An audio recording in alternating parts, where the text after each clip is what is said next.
Hey everyone, welcome to my channel. And today, I will be reading A Katsuki Trader by Chief Investigator Emma. So let's get into it. Pack your shit. You're coming to mine.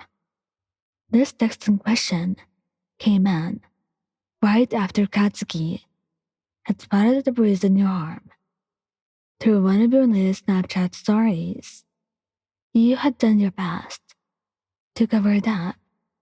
But then again, of course, even the slightest slip up was obvious to the overbearing blonde that was your current best friend. Yes, Katsuki was your current best friend. Somehow, even with how rough he was around the edges. But the two of you had actually managed to get along quite well. He was caring in his own way, and he loved you. Maybe in a not so platonical way for now, but that was not at all of his priorities. What came first to him was you and your well-being. And right now, you were not doing very well. He was not wrong about calling you out on that, though. Your parents were drinking that night before, and you had apparently gotten in their way. You were left with some very not pretty bruises in your upper arms, and these were far from the worst they had given you.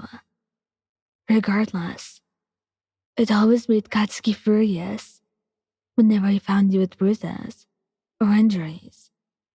He didn't want this to happen to you. He didn't deserve it. You deserved everything better. Not whatever you were going through right now.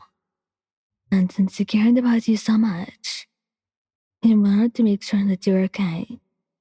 And he would do it himself if he had to. Thankfully, your parents were not home right now, so they could not know that you were leaving. The last thing you needed was Katsuki getting arrested for exploding your parents into the stratosphere. Explosion murder indeed. You loved him. You were very fond of him. In fact, the love you had for him was quite different from the love that you had for your other friends. But with all what was going on in your life, you never had time to inspect those inner thoughts that you had. It was always at the back of your mind. But as soon as you were with him, everything was forgotten, and your cheeks would be red at the slightest action he does. He knew it. You did, but you could not face it yet. Especially not with how your life was. So for now, you would keep it to yourself, knowing that it was not a priority, and it was the furthest thing from what he needed right now, working on himself to be a hero. And the first thing he does when he gets there, well, he niggas you, despite a lot of protesting and squirming. A strong arm around your neck is all he needs, and his fist would already be driving into your scalp. He pouts when he does that, but in reality, you were beyond relief to see him, because he would always feel safe whenever he was around.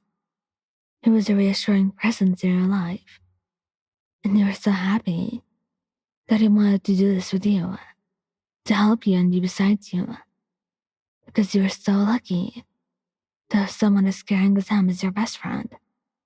Thanks for coming to get me, you say softly. He dismisses you, huffing. Whatever, is all the pleasantries he gives you. But he does not shake you off when you wrap your arms around one of his, hanging off of him while you walk, and anyone else who would have seen you would have thought that you were a couple for real. But you were not, and that was it. That was a devastating truth for you. But maybe one day, it could be something else as well. But you shook your head again, knowing that now was not the time. It really wasn't. But then again, a girl could dream, you know? Katsuki was your bestest friend, the one you'd always needed since you grew up. And he came into your life exactly just when you needed him. And you had never stopped being grateful for his somewhat overbearing concern. He cares for your well being when you do not have the energy to do it yourself, and when your parents don't.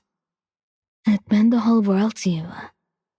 And once you actually get to his house, you realize that despite being so close, you have never actually been there when his parents are around.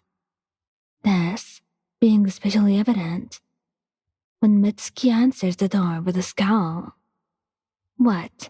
You think I'm gonna let your girlfriend spend the night, Katsuki?